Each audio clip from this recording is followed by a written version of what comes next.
A man who is alleged to have stabbed to death a 19-year-old student.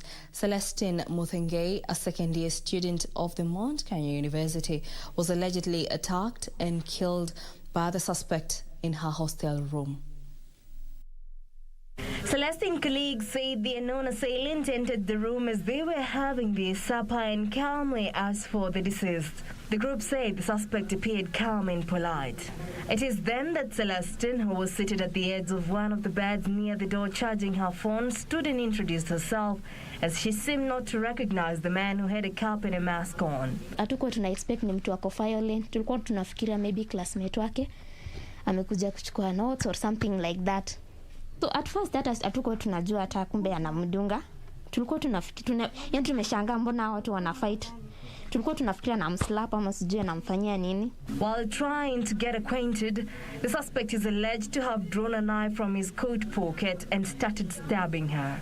Ndio huyo mimi akamwambia, "Wewe msichana, ulikuwa unafikiria sitai kupata?" Hivyo tu. Akisema tu bado tu anaongea na upole tu. "Wewe msichana, ulikuwa unafikiria sitai kupata?" Alikuwa ameka mfuko mkono kwa mfuko. Then akatoa tu kisu. All of a sudden tu hivyo na akaanza hivyo stabbing hivyo tu like several times. The man is said to have fled the scene after committing the crime. The deceased was then rushed to Thika Level 5 hospital where she succumbed to her injuries. Meanwhile, former Isiolo North Member of Parliament Joseph Samal was on Tuesday arrested and arraigned at the Isiolo Low Courts, where he was charged with incitement. Samal, who appeared before Chief Magistrate Samuel Mungai, denied the charges and was released on 100,000 shillings bond in a surety of a similar amount. The case will be mentioned on 29 June 2021. Meanwhile, transport is paralyzed at Moy's Bridge following running battles between residents and law enforcement officers.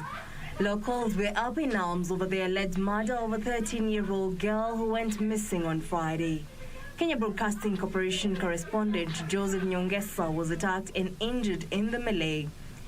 The deceased had reportedly visited her aunt before leaving for a hairdresser appointment, but never to return. She suffered a lot of violence, and we suspect that she was abused before being murdered. She had injuries almost everywhere in the body. CCTV footage shows the girl following a middle-aged man who has now emerged as a prime suspect in the alleged murder.